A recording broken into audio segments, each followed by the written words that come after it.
Pois bem,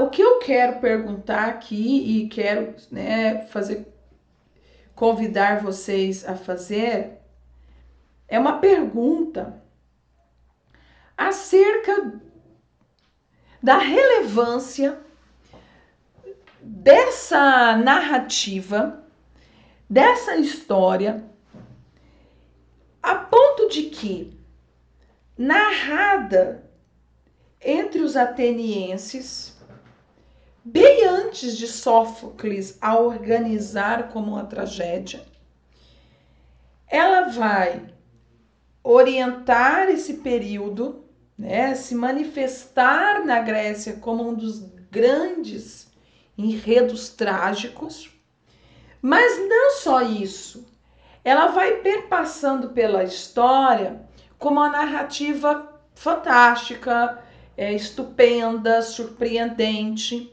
até meados não, né? Final do século XIX, final do século XX,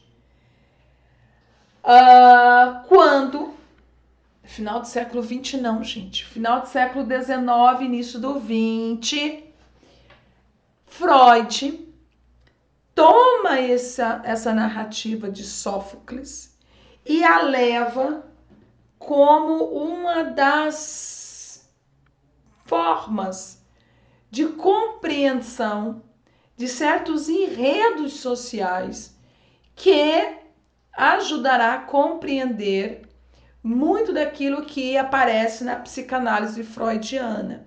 A questão do tabu, a questão da vergonha, a questão do ressentimento, da culpa.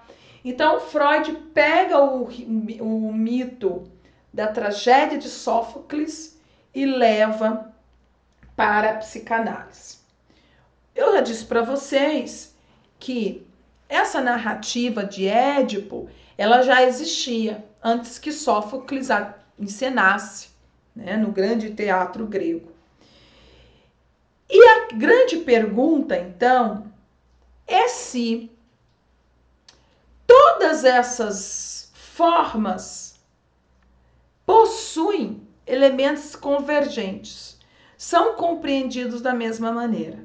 E aí nós vamos ter aqui uma maneira de entender o quão o método escolhido para abordar ou estudar determinada fato, evento, ideia, tem peso de uma maneira significativa nos desdobramentos a partir daquilo. Então vamos lá.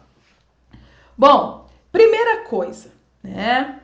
O que o Freud vai entender sobre o complexo de Édipo? Freud não tem referência do mito de Édipo a não ser o apresentado por Sófocles. Então lembre que o mito de Sófocles, né, a tragédia de Sófocles, Édipo tem consciência, Édipo tem culpa, arranca-lhe os olhos, Édipo tem ressentimento, ele abandona o pai não biológico, adotivo, certo? Ao saber que não era filho biológico. Édipo é vaidoso. Então, são características que na narrativa mítica não existem no herói. Porque o herói é passivo. Ele não age. Ele não briga com as vontades dos deuses. Já na tragédia, há essa luta entre a vontade dos deuses, né, a vontade divina, né, dos deuses, e a vontade humana. Então, percebam aqui que há uma sensação de que Édipo, ao final, quando a gente pega só o mito, ele é punido pelos deuses pelo fato de que primeiro seu pai tentou dar a ele um destino diferente, Então lembra lá, o oráculo já havia dito que queria acontecer, Laos tentou intervir, certo?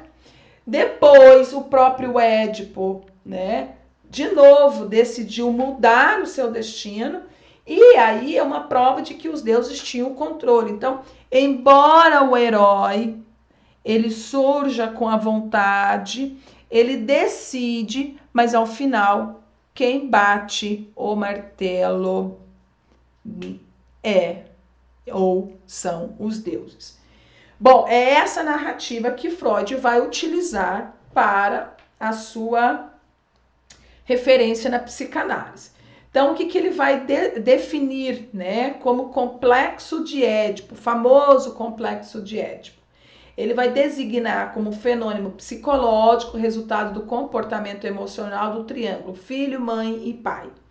A inter-relação entre os três constantes deu a origem a uma série de fenômenos variáveis que foram agrupados sob o nome genérico de complexo de Édipo. Então, esse complexo de Édipo são várias as implicâncias, né? Às vezes erroneamente pensado que o Freud está dizendo que o filho tem um desejo sexual pela mãe, né, no sentido erótico e por não, existe uma série de implicâncias aí que se converge a esse complexo de Édipo.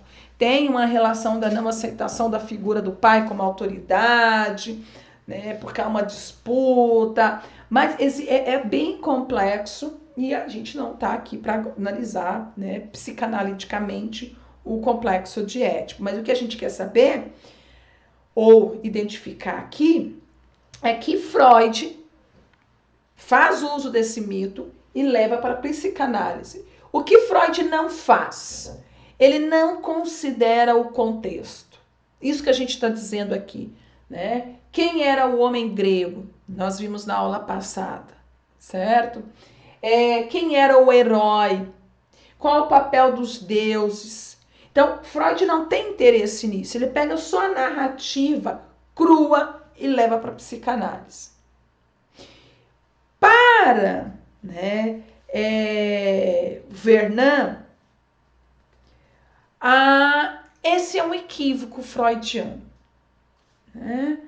Por quê? Porque quando eu retiro o mito do seu contexto, eu perco aquilo que o mito quer transmitir. Eu dou um outro sentido, mas esse sentido não é o sentido do mito. E é isso que a gente vai voltar para, né, ver no próximo vídeo.